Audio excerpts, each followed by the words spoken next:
mais um debate sensacional. Um debate entre o deputado federal Marcel Van Hatten contra o deputado federal Lindbergh Faria.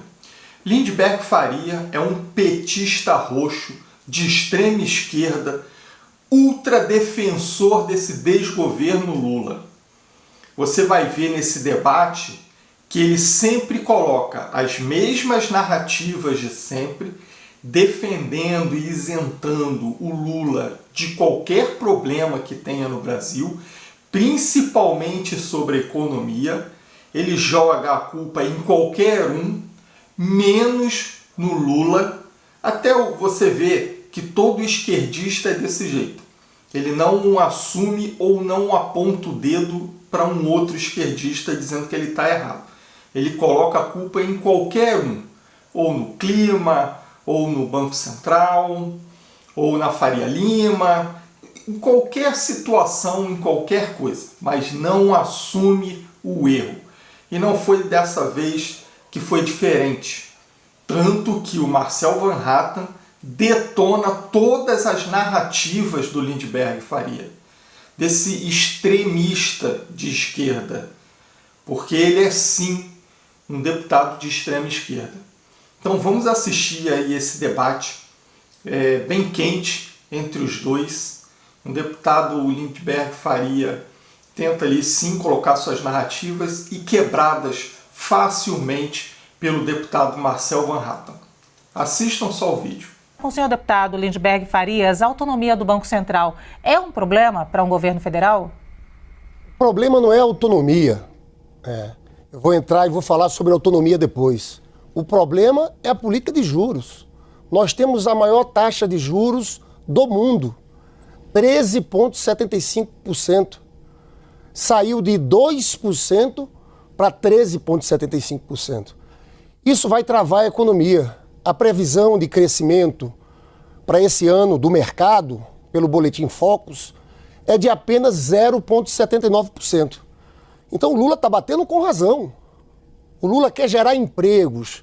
Nós temos que fazer crescimento econômico, geração de empregos, distribuição de renda. Então esse para nós é um ponto central.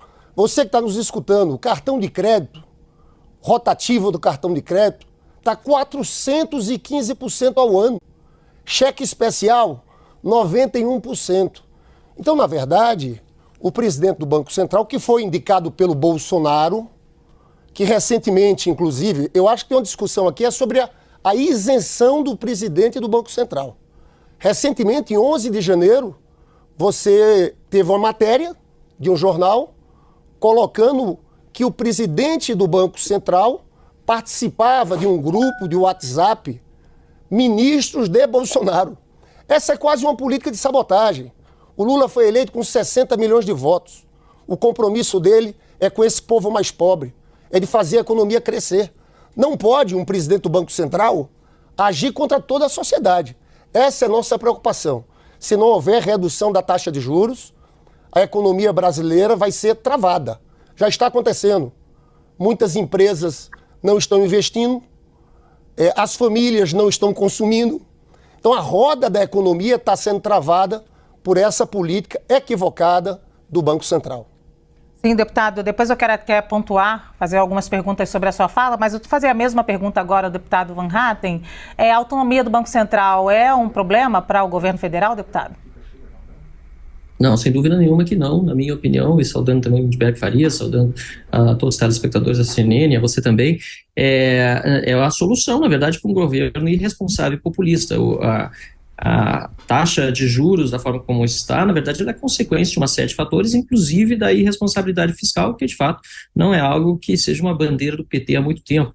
O Banco Central Independente, como escrevi hoje em artigo à imprensa, ele acaba significando uma proteção do PT para si mesmo, né, ou do governo Lula de si mesmo, né, ele se protege porque, no fundo, a política séria e austera, né, do Copom e do Banco Central acabam evitando que a inflação dispare. E eu concordo, juros altos, como disse o deputado Lindbergh, não são bem-vindos, não é algo que a gente goste. Agora, É importante lembrar que o governo Lula, estava olhando há pouco, no site do próprio Banco Central, a política de juros do Brasil, em 2005, o primeiro governo Lula estava em mais de 19%. Depois, no governo de Dilma Rousseff, nos seus estertores, apesar da inflação disparada, estava em 15%, sem Banco Central independente, ou seja, poderia ter sido até maior do que isso, a taxa de juros para tentar conter ainda mais a inflação naquele período que estava realmente galopando, e foi um dos motivos, dentre tantos outros, que fizeram com que o governo de Dilma Rousseff e do PT ruísse. É importante lembrar que a autonomia do Banco Central ela está diretamente correlacionada com a estabilidade econômica em todos os países onde os bancos centrais são independentes e autônomos. E esta política de Banco Central autônomo foi aprovada na Câmara e no Senado por maioria mais do que absoluta, qualificada, apesar de não precisar dela. Os números aqui não mentem. 339 deputados foram a favor, 56 senadores foram a favor do Banco Central Independente e Autônomo no ano passado. Isso é mais do que suficiente para aprovar uma PEC. E talvez devesse ter sido uma PEC em vez de um projeto de lei complementar para não deixar o Banco Central tão vulnerável a esse tipo de pressão. Felizmente, Roberto Campos Neto não tem entrado em provocação, e, pelo visto, né, a vulnerabilidade que alguns achavam que o Banco Central teria diante de ataques de um presidente da República que antidemocraticamente tem feito esse tipo de manifestação, felizmente não tem sido suficientes para abalar a firmeza do presidente Roberto Campos Neto, que também tem sido considerado um dos melhores presidentes da história do Banco Central e também um dos melhores presidentes do Banco Central do mundo. Deputado Lindbergh Farias, agora sim, vou pontuar sobre a sua fala. O senhor disse que o problema não é questionar a autonomia, mas questionar os juros. Quando a gente questiona uma decisão, a gente não está questionando aí a autonomia em si? E a outra minha pergunta é que o senhor disse que foi indicado por Bolsonaro, certo? Roberto Campos Neto. O próximo presidente do Banco Central será, no outro governo, indicado pelo presidente Lula. E isso não é do jogo, deputado? Olha, eu acho que foi um erro do jeito que foi aprovado esse projeto de autonomia. Por quê? Porque, veja bem, quais são os instrumentos que um governo, e o Lula foi eleito com um programa para o país, tem para fazer política econômica? É política fiscal, são os gastos, os investimentos, e é política monetária e política cambial, ou seja, juros e câmbio. E isso está com o Banco Central. É normal, mesmo tendo autonomia, que tenha diálogo.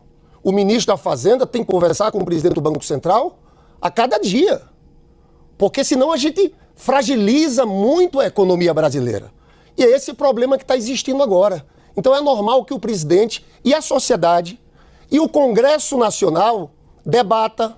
Eu apresentei um requerimento de convocação do presidente do Banco Central. Você sabe que tem uma contradição aqui, né? Nós temos a autonomia do Banco Central, mas o presidente do Banco Central tem status de ministro, como se fosse de governo. Então ele é obrigado a ir no Congresso.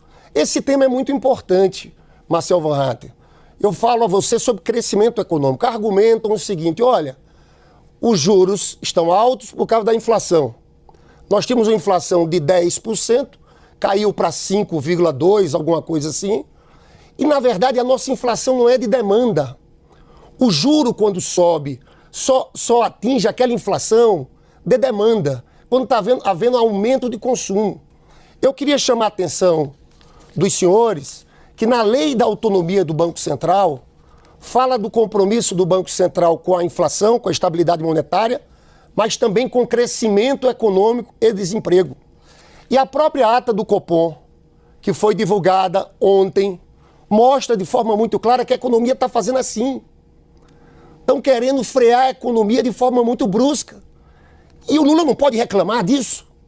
Porque, veja, o Lula foi eleito dizendo que ia gerar emprego, ia gerar renda. Uma turma da Brigadeiro Faria Lima acha que pode tomar uma decisão como essa, complexa, que vai atingir a vida de muita gente, do povo mais pobre, porque crescimento de 0,79, como eles estão prevendo, é estagnação econômica. E boa parte desse crescimento vai da agropecuária, ou seja, vai ter setores enormes que vão estar praticamente em recessão econômica. Crise econômica no Brasil, a gente sempre sabe onde vai dar. Crise política. Nós estamos no dia 8 de fevereiro, um mês depois daqueles atentados terroristas, antidemocráticos. Se a gente quiser pacificar o país, fortalecer a democracia, a gente tem que colocar esse país para crescer e gerar empregos. Deputado Van Hatten, também vou fazer uma pontuação sobre a sua fala. O senhor disse que, felizmente, Roberto Campos Neto não tem caído em provocação. O senhor acha que o desejo do presidente Lula de ter juros mais baixos e as falas dele representam uma provocação, como se fosse uma questão política, contra a pessoa de Roberto Campos Neto? Para mim não restam dúvidas. Na verdade, depois da fala do meu colega Lindbergh, fica ainda mais claro que há muita narrativa política envolvida nessa discussão do Banco Central e da sua autonomia. Quando o presidente Lula coloca sobre o Roberto Campos Neto a responsabilidade daquilo que está acontecendo na economia brasileira, na verdade ele está terceirizando a culpa que ele próprio tem. Como eu disse, a autonomia do Banco Central impede que o desastre econômico seja ainda maior, depois de uma PEC aprovada no ano passado com quase 200 bilhões de furo no teto, de despesas não previstas e cuja arrecadação não é certa para cobri-las. Depois de dizer que os processos de privatização estão todos suspensos. Hoje, inclusive, um decreto recriando a Ceitec, aquela empresa estatal deficitária que faz chip para boi. Nós estamos vendo uma série de manifestações do Lula, do Haddad, enfim, de integrantes do governo super desastrosas e o mercado tem precificado. E ao contrário do que disse meu colega Lindbergh, grande parte da Faria Lima fez o L.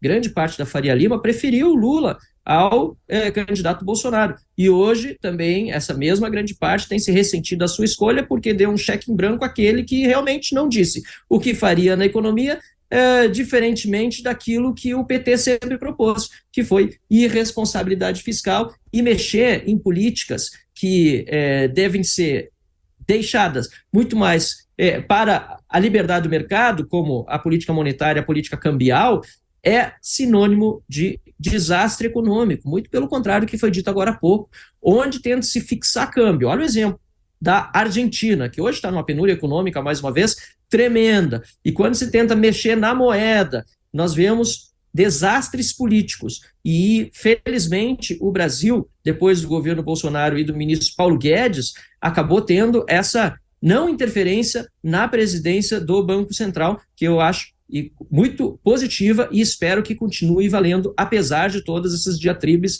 que nós estamos ouvindo vindas do presidente Lula.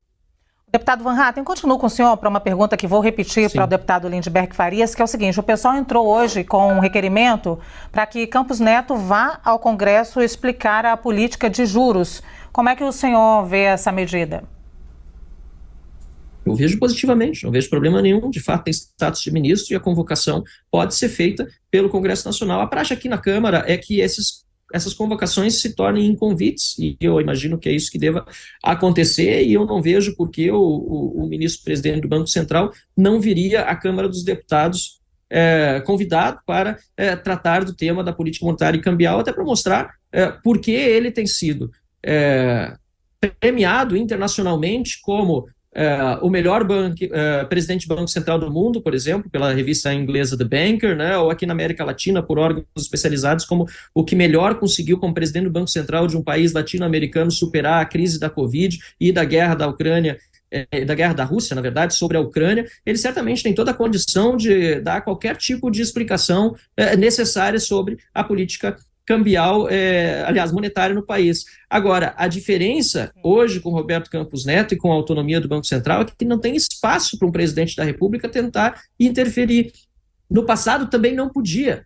No passado era proibido, o Copom que decide, mas a gente sabe que, lamentavelmente, era diferente. O ministro está fazendo e muitas vezes o próprio presidente da República ia lá tentar interferir na política de juros. Isso mudou com a autonomia do Banco Central. E você apontou muito bem, no meio do mandato do presidente Lula, ele mesmo indicará um novo presidente do Banco Central que ficará durante 4 anos. E Lula não sendo reeleito, agora já está dizendo que até se reeleger, mas não deixaremos que isso aconteça, depois o próximo presidente da República vai ter vai também precisar conviver com o presidente do Banco Central, que não deixará que ele interfira no seu trabalho por ser presidente de um banco independente autônomo.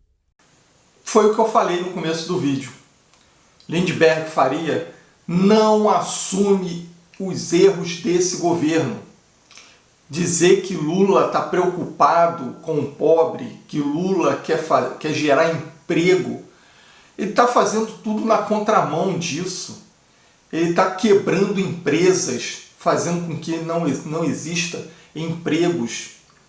Ele está aumentando taxas, fazendo com que a alimentação fique mais caro, o combustível fique mais caro. Tudo está mais caro no Brasil desde 2023. Tudo por conta dos gastos que o Lula faz de viagens, diz que é investimento, mas a gente não vê, não é investimento em saúde, não é investimento em segurança, não é investimento em infraestrutura. Investimento aonde? Ninguém sabe, ninguém viu. Você sabe aonde o Lula investe bilhões e bilhões aí por conta desse rombo fiscal? Aí ele quer botar na conta do Campos Neto, que foi ali o chefe do Banco Central, o presidente do Banco Central, isentando o Lula de qualquer coisa. Mas o Marcel Van Hatten esfrega na cara dele que o culpado de tudo é o Lula. Mas e aí, o que vocês acharam desse debate? Mais um debate entre esquerda e direita e mais um debate onde a direita dá uma lavada na esquerda. Mas eu quero a opinião de vocês. O que vocês acham? Bota aqui nos comentários para mim. Vou pedir também para vocês curtirem o vídeo, compartilhem esse vídeo com amigos e principalmente nos grupos. Pessoal, não vamos deixar também de se inscrever no canal e ativar o sino de notificação. Vídeo novo todos os dias. Até a próxima e fiquem com Deus.